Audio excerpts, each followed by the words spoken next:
Tehran, Iran, Iranian media say a United States warship trying to transit the Strait of Hormuz has been hit with 2 missiles after ignoring warnings. The unnamed warship had to withdraw from near the Iranian port of Jask on Monday and flee, according to the Fars news agency, which is affiliated with the Islamic Revolutionary Guard Corps, IRGC.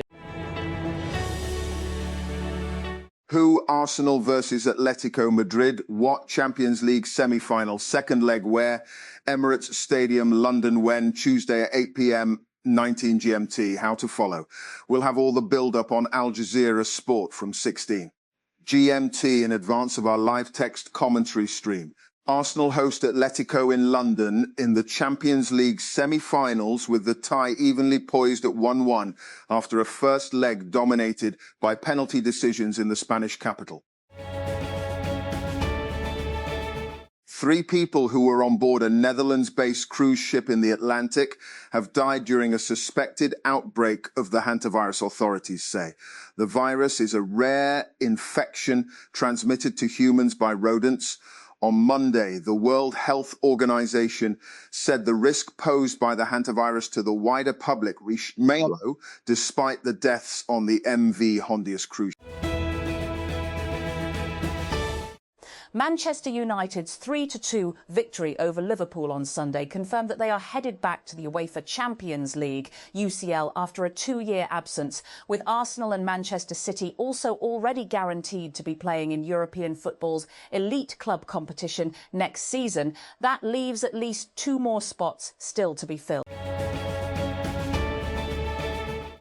At least 5 people have been killed and 18 wounded in a Russian missile attack on the town of Marefa in northeastern Ukraine's Kharkiv region. Local officials say civilian infrastructure was targeted in the attack, including at least 10 houses and 4 shops, Governor Oleg Sinyahubov said on Monday.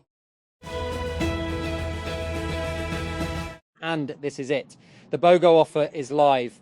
For a limited time, buy 1 pass to TechCrunch Disrupt 2026 and get 50% off a second of the same ticket type.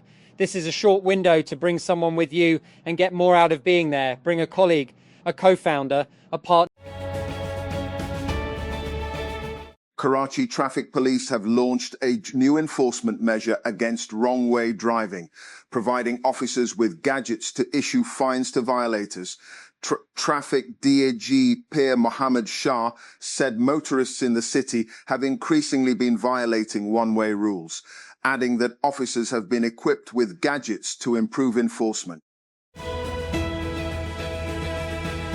And the Office of the Chief Commissioner, ICT Administration, Islamabad, in collaboration with the National Information Technology Board, NITB, has introduced an online registration system for factories and shops establishments. This initiative aims to digitize the registration process, reducing bureaucratic delays and simplifying the way businesses interact with the Labour administration system. And OnePlus recently launched the Ace 6 Ultra in China, expanding its Ace 6 lineup. Now, early details about the next generation OnePlus Ace 7 series have started to surface through a new leak. According to a tipster on Weibo, the OnePlus Ace 7 could be powered by the Snapdragon 8 Elite Gen 5 chipset. The Competition Commission of Pakistan, CCP, has approved the proposed acquisition of shareholding in Rafan Maize Products Company Limited by a consortium of acquirers comprising entities of the Nishat Group and associated individuals, following a phase I review conducted under Section 11 of the Competition Act 2010. The transaction involves the acquisition of shares in Rafan Maize Products Company Limited from Ingredion Incorporated, the majority seller, and other individual shareholders.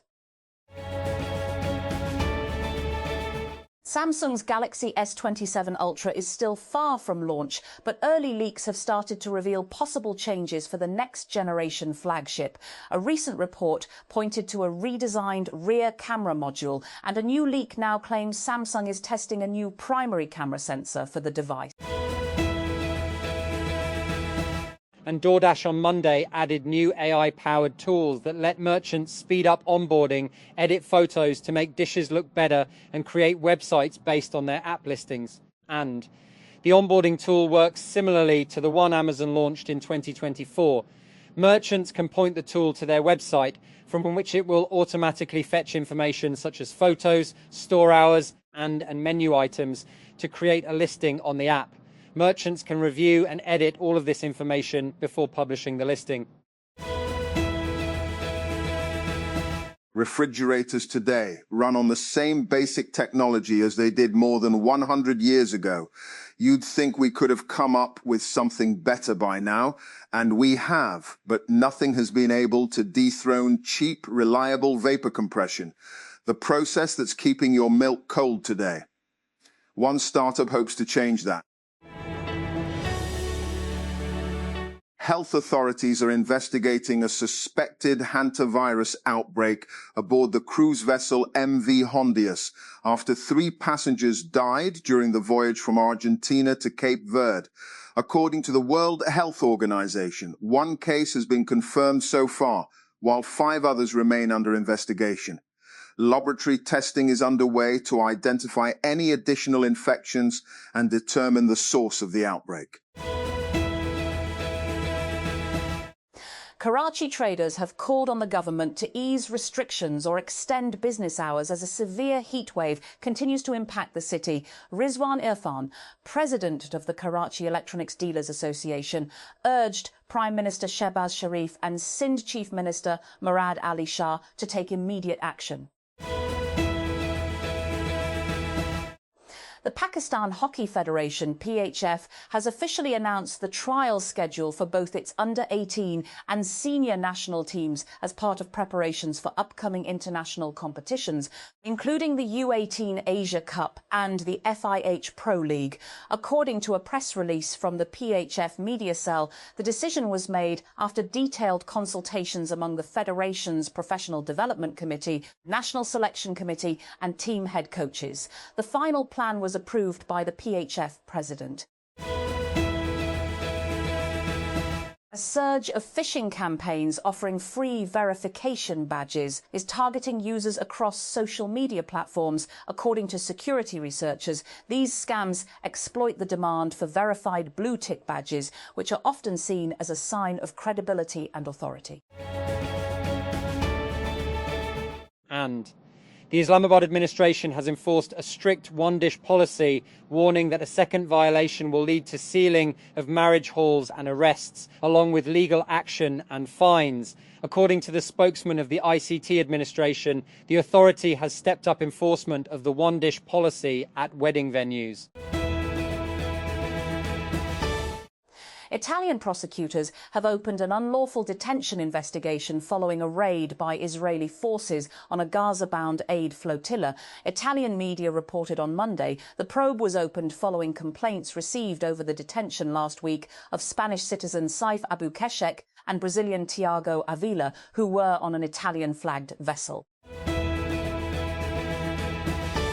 Islamabad. The Human Rights Commission of Pakistan's HRCP on Monday launched its annual report for 2025, observing a severe contraction of civic space, the erosion of judicial independence and deepening insecurity over the past year. The report, titled State of Human Rights in 2025, was launched in Islamabad with HRCP chairperson Asad Iqbal Butt, former chairperson Hina Gilani, co-chair Munizai Jahangir, vice-chair Nazreen Azhar and Secretary-General Haris Khaliq present. The daughter of a Bondi Beach attack victim has described how, since the shooting, she has received messages saying she too should have been killed. Shaina Gutnick was the first witness appearing before Australia's Royal Commission into Anti-Semitism, set up in the wake of a shooting at a Hanukkah event in December, in which 15 people were killed. European leaders are descending on Armenia for 2 unprecedented summits in a country long considered Russia's closest ally in the South Caucasus. The symbolism for this country of fewer than 3 million people is hard to overstate. Armenia is a member of Russian President Vladimir Putin's Eurasian Economic Union, and Moscow hosts a military base on Armenian soil. Cheap, mass-produced one-way drones have played a major role in the conflict between the United States, Israel, and Iran since the first attacks on Tehran on February 28. As Iran uses these drones to target energy facilities, air bases, and other strategic sites across the Gulf and Israel, the US and Israel use expensive interceptor missiles for defense. To counter the drone threat, Gulf states and their US partners have turned to Ukrainian-made anti-drone technology, battle-tested against Russian drone attacks. A group of leading tennis players, including Jannik Sinner, Aryna Sabalenka, and Coco Gauff, have expressed their deep disappointment at the prize money on offer at Garros during a lingering dispute with Grand Slam tournament organizers. The clay court Grand Slam event starts on May 24 in Paris.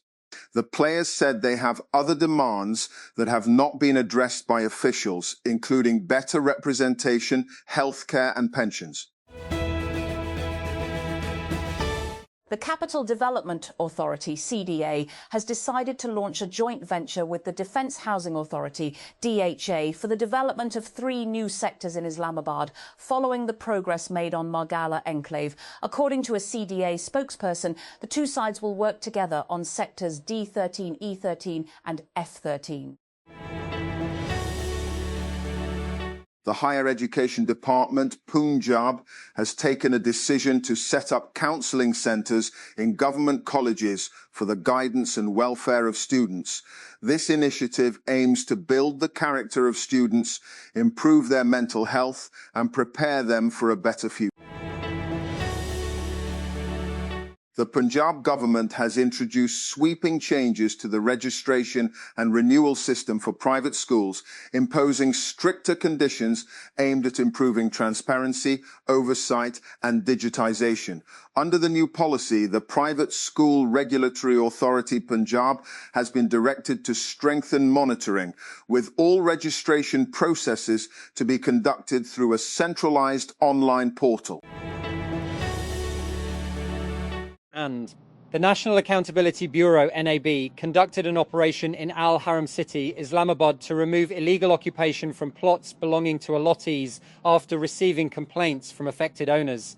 According to NAB, the action was carried out on the instructions of Director General Islamabad Rawalpindi Region Waqar Chauhan in coordination with local revenue officials and Rawalpindi Cantonment Police.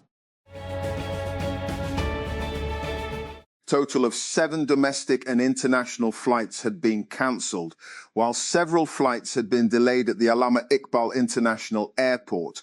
According to airport sources, Air Blue flight PA410 from Lahore to Dubai and PA4111 from Dubai to Lahore were cancelled. Similarly, Fly Dubai flight F359 from Dubai to Lahore and FZ360 from Lahore to Dubai were also affected. And Mundid. On Monday, citizens in Sindh's provincial capital, Karachi, experienced sweltering temperatures as the mercury touched 44 degrees Celsius. The Pakistan Meteorological Department, PMD, in its daily advisory on Monday, said that very hot and dry weather is expected to persist in the southern parts of the country over the week.